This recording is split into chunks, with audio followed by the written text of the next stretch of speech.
Hello guys, this is Donald's Movies, and today I got another World of Warcraft lore video. Now, in this video, I'll be discussing the planes of the entire Warcraft universe and the core of the world, so some pretty serious stuff. Now, it might sound a bit confusing at first if you're not that great at lore, but trust me, once you're done with this video, your understanding of the Warcraft universe will be much better, and some stuff you understood before, you will kinda connect the dots now. Now, this is going to be almost like a science lesson slash history lesson on Warcraft, but it's a base of the world and everything that ever happened, like the Burning Legion invasion, the Emerald Nightmare, the Elemental War, it all happened through these planes, and this is pretty much the core of the entire Warcraft universe. So in this video, I will explain how everything works, list all of the known planes, and give you the information that we know right now. Now, just as the last video, this area is not completely explained, so it's not like there is this book that has all the facts with the entire thing, so some information might change and some people might have different opinions, so please keep that in mind before commenting. So, without further ado, let's just get into the lore.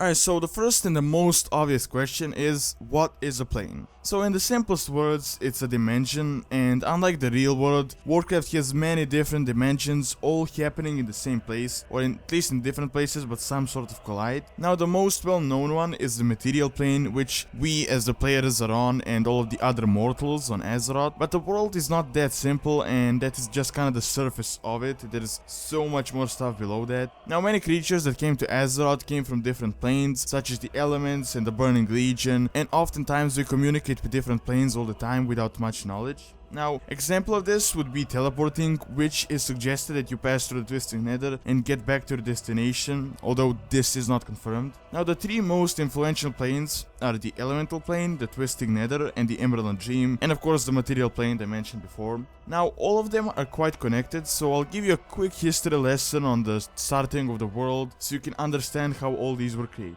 Now, the Twisting Nether, from what we know, has always been there, but the other two were influenced by the Titans. So, long ago, Titans were creating the worlds, and one day they came to Azeroth, and it was just filled with these chaotic elements, the old gods, so it was quite a mess. And of course, as you know, they imprisoned the old gods, but the elementals were also defeated. Now, unrelated, the old gods ruled over a plane known as the Primal Plane, and then the Titans created a different plane. But now the Titans needed a way to get rid of the elementals, so they created this prison in the Twisting Nether called the Elemental Plane. And the Elemental Plane is a world on its own, and it generally has 4 parts, since the Elemental Lords don't really tolerate each other, they're not really in the best relations. So the Skywall is the home to the Alakir and his air elementals, while the Abyssal Maw is the home to Neptulon and his water elementals. You also have Firelands, which was the home to Ragnaros and the fire elementals, and Deepholm, which is considered the Earth realm and is ruled by Terrazane, the Stone Mother. Now with this you should understand what happened during the Cataclysm when Deathwing broke from Deepholm, as he sort of made this dent between the material and the elemental plane, and thus we were able to access it, so he pretty much just pierced through the paper if you consider the plane to be a piece of paper.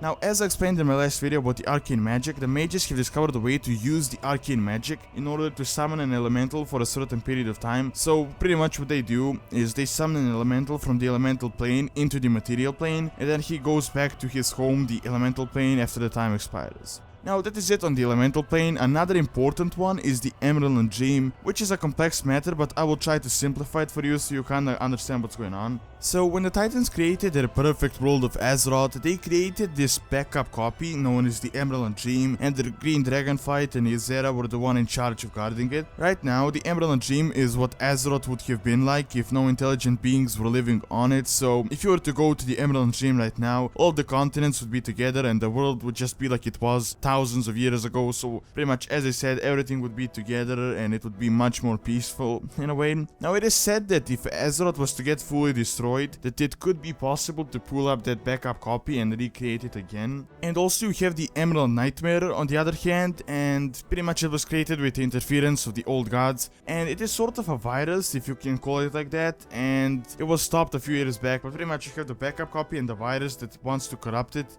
and that is why everyone protected it, and now it's protected, and now you have the Emerald Gem again. Now another thing I really found interesting is that when Druid goes to the Emerald Dream, his body is actually staying in place, but his mind is manifested in the physical form in the Emerald Dream. So if he was to get killed or for something to happen to him while he is in the Emerald Dream, he would still be fine, although he might have some mental damage or it might take some time for him to fully recover, which is the exact same thing for the demons, as the demons reside in the Twisting Nether, and when they came to Azeroth, that wasn't really their full form, so when we killed them, they're still alive out there, so we just killed their Azeroth form and their actual form is in the Twisting Nether. And this is also proven by Archimond, as he came to Azeroth in his full form, so he came to the material plane in his entire form, and that is why when we killed him, he was killed for good, unlike Sargeras, for example, who is said to still reside in the Twisted Nether, or the Dreadlords, or pretty much any of the other demons. Now the Twisting Nether is also another really interesting plane and one of the main planes of the Warcraft universe, and about 20 or 30 years back,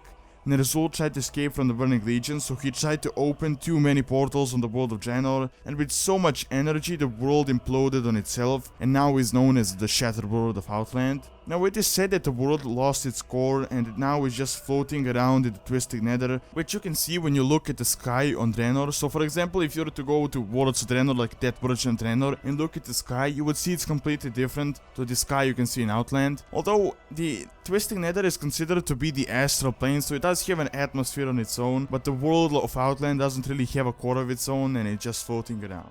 Now another very known plane is the highly speculated Spirit Plane, which a lot of people say is fully a game mechanic, even though it does actually exist in the lore. You can see it in the questline with the blue dragon, although there is very little information about it, but it is said that that is where the spirits of the dead reside, and it is highly connected to the material plane, so in a way it kinda coexists with the material plane, although that hasn't been really fully explained and we might get some more info in the future. Now another minor plane is the Shadow Realm, which is the shadow version of the world, and you can see it as a Death Knight, and that is how the Death Knights acquire their Death Charger mounts, as in killing the horses there and then getting them back into the material plane, and not that much info is known about it, except from the Death Knight questline. Now there are also other planes as the inner and the outer plane, but we don't really know anything about them, and it is said that the Titans have access to them, so they're completely out of our dimension currently, and that is why we don't really know anything about them. We can't contact them, we don't know where they are, and that is why that entire area is so mysterious. Alright, and that is all here for this lore lesson. Do leave your questions and suggestions in the comment section below, as I gotta admit, this is quite a confusing one. There is a lot of speculation going around it, so if you have something that you didn't understand or you don't know what's going on, just feel free to ask that below. But if you understood the video, you should now have a better understanding of the Warcraft universe, and this should connect a few dots, for example the Twisting Nether, the Emerald Dream and all of that.